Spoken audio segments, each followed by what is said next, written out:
Hello, welcome everybody. This is Pastor Kofi, Pastor Servant of Christ, where we're always changing lives one mind at a time. And we invite people of all beliefs, all ages, and all cultures to be able to listen to why it is that Christmas is the way that it is, specifically concerning Jolly St. Nick, and concerning coal and stockings, and concerning cookies and why they are left by an elf, or why elves accompany Santa Claus or even help Santa Claus. When we go through this discussion, it becomes easy as we just simply look at historical fact and things that are right in front of our faces. It is easy for us to be able to see and to contemplate and to realize what is really going on and why we should probably think twice, no matter what our religious belief is, as to if Christmas is something that we want anything to partake of. First and foremost, when we talk about Santa Claus.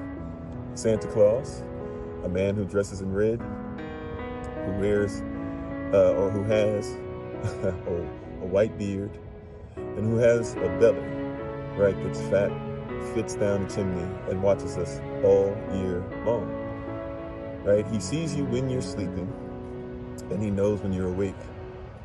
Very interesting, right? He knows whether you've been bad or good, so be good, for goodness sake.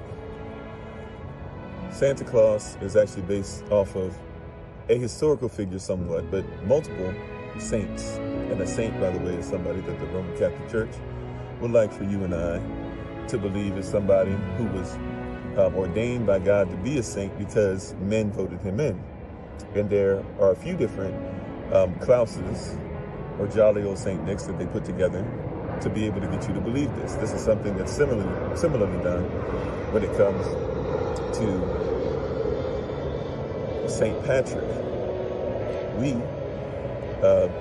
will simply just take a look real quick at if there are several different men that they put together, then this obviously isn't one man.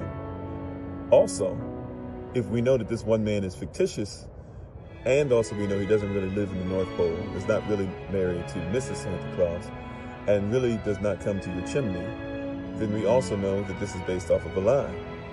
And one of the things that we do not believe in is telling our children lies and having our children then grow up one day to realize that we have been lying to them. We have now, by doing this, by keeping up this lie, we have caused them to question other things that might come out of our mouths. We also compound this by adding on the Easter Bunny and the Tooth Fairy and other different people that we want them to believe are real, until they get to an age where we say, okay, now that you're old enough, we can actually start telling you the truth. As far as the coal and stockings, there's an animal, half man, half animal, half goat, half man. At least that's what we look at him now, you know, from like the 17 and 1800s. That's the character that's used. And he is used as the devil, Krampus. If you look in Germany, you will actually see pictures of this half man, half goat, and people dressed like him. And this Krampus is supposed to be a demonic figure, a devil, the devil, who is supposed to come around with jolly old Saint Nick. And so Saint Nicholas is the good cop. Krampus is the bad cop. And Krampus, if he feels like you've been bad, he will come and he will pull you down. He will hurt you. He will harm you. He will say, or he will torture you, can even kill children. And so the coal that's left in the stocking is a remainder of jolly old Saint Nick traveling around with Krampus. When it comes to the elves and Black Pete, we get Black Pete from a slave that used to accompany Santa Claus. And there are still people like Dutch people and others who will still dress in blackface to be able to ensure that we see this slave still have his place in history during these vicious and atrocious and false holy days.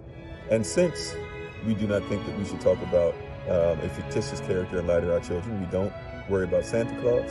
Since we don't believe in making sure that they are scared of the boogeyman, we don't talk about Krampus. And since we do not think that we should continue to have our children think that slaves serving a jolly old white man so that he can watch you and decide whether you go to heaven or hell is a good thing, we don't worry about elves. And that's one of the reasons why we don't celebrate Christmas.